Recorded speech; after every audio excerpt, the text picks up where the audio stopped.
வணக்கம். திசைகளின் 5 மணி செய்திகள். பாரிசான் கூட்டணியுடன் நேரடி மோதலை தவிர்க்க வேண்டும். பக்காத்தான் கூட்டணி கட்சிகளுக்கு அன்வார் அறிவுறுத்தல்.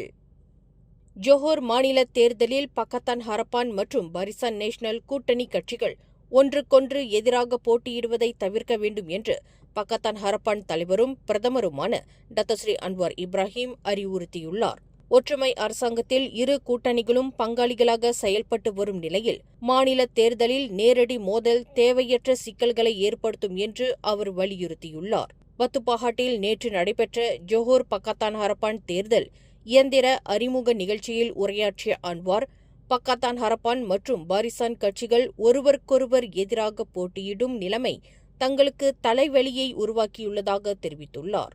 மேலும் அம்னோ மற்றும் பாரிசான் நேஷனலுடன் தேர்தல் களத்தில் மோதிக்கொண்டிருக்கும் தாங்கள் புதன்கிழமை நடைபெறும் அமைச்சரவைக் கூட்டத்தில் அவர்களுடன் பக்கத்தில் அமர்ந்து பணியாற்ற வேண்டியுள்ளது என்றும் நகைச்சுவையாக தெரிவித்துள்ளார். எனவே ஒற்றுமை அரசாங்கத்தின் நிலைத்தன்மையை கருத்தில் கொண்டு கூட்டணி கட்சிகள் பரஸ்பர புரிதலுடன் ஒத்துழைப்புடனும் செயல்பட வேண்டும் என்றும் அன்வார் மீண்டும் வலியுறுத்தியுள்ளார். ஜோஹர் மாநில தேர்தலை முன்னிட்டு தொகுதி பங்கீடு மற்றும் வேட்பாளர் தேர்வு தொடர்பாக அரசியல் கட்சிகளிடையே தொடர்ந்து பேச்சுவார்த்தைகள் நடைபெற்று வருகின்றது. இந்நிலையில் கடந்த ஜூன் 1ஆம் தேதி ஜோஹர் மாநில சட்டமன்றம் கலைக்கப்பட்டதைத் தொடர்ந்து மாநில தேர்தல் அடுத்த 60 நாட்களுக்குள் நடத்தப்பட வேண்டும் என்பது குறிப்பிடத்தக்கது. பரிக்காத்தான் நேஷனல் கூட்டணிக்குள் பாஸ் மற்றும் பர்சத்து கட்சிகளுக்கு இடையேயான எதிர்கால அரசியல் உறவு குறித்து நாளை முக்கிய முடிவு எடுக்கப்படும் என்று பாஸ் தலைவர் அப்துல்லாடி அவாங் அறிவித்துள்ளார். இன்று கோலாலம்பூர் அனைத்துலக புத்தக கண்காட்சியில் ஈரான் இஸ்ரேல் போர் தொடர்பான நூல் வெளியீட்டு நிகழ்ச்சிக்கு பின்னர் செய்தியாளர்களை சந்தித்த அவர், இறைவன் அருளால் நாளை திங்கட்கிழமை இரவு நடைபெறவுள்ள மத்திய செயற்குழு கூட்டத்தில் இதுகுறித்து ஆலோசிப்போம் என்று தெரிவித்துள்ளார். மேலும் அக்கூட்டத்தில் எடுக்கப்படும் முடிவானது பரிக்காத்தான் நேஷனல் கூட்டணியின் எதிர்கால அரசியல் திசையை நிர்ணயிக்கும் முக்கியமான ஒன்றாக கருதப்படுகின்றது. இந்நிலையில் கடந்த மாதம் மாராங் ருசிலாவில் நடைபெற்ற சொற்பொழிவு ஒன்றில் கலந்து கொண்ட அடி அவாங், பர்சத்துவுடனான கூட்டணியை பாஸ் கட்சி மறுபரிசீலனை செய்து வருவதாகவும், அடுத்த பொதுத் தேர்தலில் தான்ஸ்ரீ முஹிடின் யாசின் தலைமையிலான அக்கூட்டணி இன்றி பாஸ் தனித்து போட்டியிடும் வாய்ப்பு பரிசீலனையில் இருப்பதாகவும் கூறியிருந்தார். அதனைத் தொடர்ந்து மலாய்க்காரர்களின் ஒற்றுமையை வலுப்படுத்தும் நோக்கில் அம்னோவுடன் இணைந்து செயல்பட பாஸ் கட்சிக்கு அம்னோ சார்பில் அழைப்பு விடுக்கப்பட்டது குறிப்பிடத்தக்கது. ஜோஹர் மாநில தேர்தலில் ஜாசிகா கட்சி மொத்தம் 17 தொகுதிகளில் போட்டியிடும் என்று அக்கட்சியின் பொதுச் செயலாளர் ஆந்தனி லாக் தெரிவித்துள்ளார். கடந்த 2022ஆம் ஆண்டு மாநில தேர்தலில் ஜாசிகா மொத்தம் 14 தொகுதிகளில் போட்டியிட்ட நிலையில் இந்த முறை கூடுதலாக 3 புதிய தொகுதிகளில் களம் காண உள்ளது.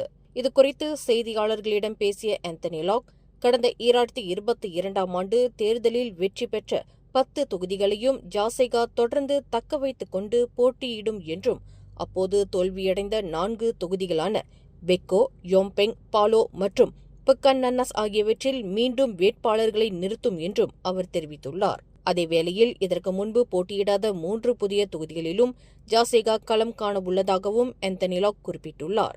மேலும் இதனுடன் தொடர்புடைய மற்றொரு தொகுதி குறித்து பேச்சுவார்த்தைகள் இறுதிக்கட்டத்தில் உள்ளதாகவும், அந்த தொகுதி தொடர்பான முடிவு PKR மற்றும் அமனா கட்சிகளுக்கிடையிலான ஆலோசனைகள் முடிந்த பின்னர் அடுத்த 1 அல்லது 2 நாட்களில் அறிவிக்கப்படும் என்றும் அவர் தெரிவித்துள்ளார். சபா மாநிலத்தில் கடந்த வியாழக்கிழமை இரவு வானில் காணப்பட்ட மர்மமான பிரகாச ஒளி தொடர்பான புகார்கள் கிடைத்துள்ளதை மலேசிய விண்வெளி ஆய்வு முகமையான BP அங்காசா உறுதிப்படுத்தியுள்ளது. இதுகுறித்து அறிவியல், தொழில்நுட்பம் மற்றும் புத்தாக்க அமைச்சு வெளியிட்டுள்ள அறிக்கையில், இச்சம்பவம் தொடர்பாக அரசாங்க அமைப்புகளுடன் இணைந்து BP அங்காசா தீவிர கண்காணிப்பை மேற்கொண்டு வருவதாக குறிப்பிட்டுள்ளது. எனினும் விண்வெளியில் இருந்து ராக்கெட் சிதைவுகள் மலேசிய பகுதியில் விழுந்ததாக இதுவரை எந்த அதிகாரப்பூர்வ தகவலும் கிடைக்கவில்லை என்றும் அந்த அறிக்கையில் கூறப்பட்டுள்ளது. விண்வெளி தொடர்பான ஏதேனும் அசாதாரண நிகழ்வுகள் அல்லது ராக்கெட் சிதைவுகள் கண்டறியப்பட்டால் அது குறித்து பொதுமக்களுக்கு உடனடியாக அறிவிக்கப்படும் என்றும் அதிகாரிகள் தெரிவித்துள்ளனர். அதேவேளையில் சந்தேகத்திற்கிடமான பொருட்கள் ஏதேனும் காணப்பட்டால் அதனை தொட வேண்டாம் என்றும் அதிகாரிகள் பொதுமக்களை எச்சரித்துள்ளனர். யோம்பெங் பகுதியில் உள்ள மாசிசா கட்சி அலுவலகத்தில் நேற்று ஏற்பட்ட தீ விபத்தில் கட்டிடத்தின் சுமார் 80 விழுக்காடு சேதமடைந்ததுடன் வரவிருக்கும் ஜொஹூர் மாநில தேர்தலுக்கான கட்சியின் தயாரிப்பு பணிகளும் பாதிக்கப்பட்டுள்ளன. இதுகுறித்து மாசிசா இளைஞர் பிரிவு தலைவர் லிங் தியான்சூன் கூறுகையில், தீயணைப்பு மற்றும் மீட்புத்துறையின் விசாரணைகள் நிறைவடைந்த பின்னர் கட்சியின் நடவடிக்கைகளை தற்காலிக இடத்திற்கு மாற்றுவது குறித்து ஆலோசித்து வருவதாக தெரிவித்துள்ளார். மேலும் இச்சம்பவம் மாசிசாவுக்கு பெரும் பாதிப்பை ஏற்படுத்தியுள்ளதுடன் மாநில தேர்தலுக்கான பணிகளை தொடர தற்காலிக அலுவலகம் ஒன்றை தேட வேண்டிய நிலை ஏற்பட்டுள்ளதையும் அவர் சுட்டிக்காட்டியுள்ளார். மாநில சட்டமன்றம் கலைக்கப்படுவதற்கு முன்பு யோம்பெங் தொகுதி சட்டமன்ற உறுப்பினராக இருந்த லிங் தீ விபத்தில் ஒலிபெருக்கி அமைப்பு, குளிர்சாதன வசதிகள், அலுவலக தளவாடங்கள், முக்கிய ஆவணங்கள் மற்றும் சமூக நிகழ்ச்சிகளுக்கு பயன்படுத்தப்பட்ட உபகரணங்கள் அனைத்தும் சேதமடைந்ததாக குறிப்பிட்டுள்ளார். இந்நிலையில் இந்த தீ விபத்தால் ஏற்பட்ட சேதத்தின் மதிப்பு மற்றும் காரணம் குறித்து அதிகாரிகள் தொடர்ந்து விசாரணை மேற்கொண்டு வருகின்றனர். கிடா மாநில சட்டமன்றத்தின் முன்னாள் துணை சபாநாயகர் ஜமீல் இட்ரோஸ் ஜாலான் தண்டோப் அருகிலுள்ள சுங்கைத்துலோ பகான் ஆற்றில் சடலமாக மீட்கப்பட்டுள்ளார். இன்று காலை சுமார் 8:10 மணியளவில் 78 வயதான ஜமீல் இட்ரோஸ் ஆற்றில் இறந்த நிலையில் காணப்பட்டதை அடுத்து அவரது உடல் மீட்கப்பட்டதாக கோத்தாஸ்தார் மாவட்ட போலீஸ் தலைவர் ஷேட் பஸ்ரி ஷேட் அலி தெரிவித்துள்ளார். ஜமீல் இட்ரோஸ் ஆற்றில் விழுந்ததாக நம்பப்படும் இடத்திலிருந்து சுமார் 50 மீட்டர் தொலைவில் அவரது உடல் கண்டெடுக்கப்பட்டதாகவும் ஆற்றங்கரையில் அவரது செருப்புகள் மீட்கப்பட்டதாகவும் ஷேட் பஸ்ரி குறிப்பிட்டுள்ளார்.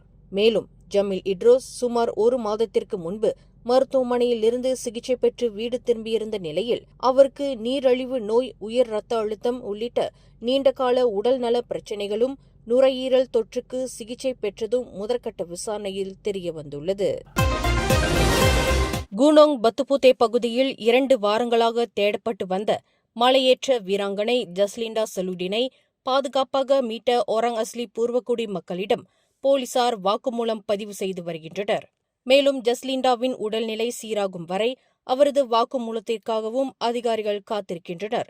இதுகுறித்து தாப்பா மாவட்ட போலீஸ் தலைவர் அப்துல் மாலிக் அஷீம் வெளியிட்டுள்ள தகவலில், 49 வயதான ஜஸ்லிண்டா தற்போது தாப்பா மருத்துவமனையில் சிகிச்சை பெற்று வருவதாகவும், காட்டில் நீண்ட நாட்கள் தவித்ததால் அவரது இடது கணுக்காலில் காயம் ஏற்பட்டுள்ளதாகவும் குறிப்பிட்டுள்ளார். கடந்த மே 24ஆம் தேதி கூனோங் பத்துபுதே பகுதியில் மலையேற்றத்தில் ஈடுபட்டிருந்த போது ஜஸ்லிண்டா காணாமல் போனதாக அறிவிக்கப்பட்டார். அதன் பிறகு சுமார் 2 வாரங்கள் தேடலுக்கு பிறகு நேற்று சனிக்கிழமை மாலை 5 மணியளவில் ஒராங் அஸ்லி குழுவினரால் அவர் உயிருடன் கண்டுபிடிக்கப்பட்டது குறிப்பிடத்தக்கது.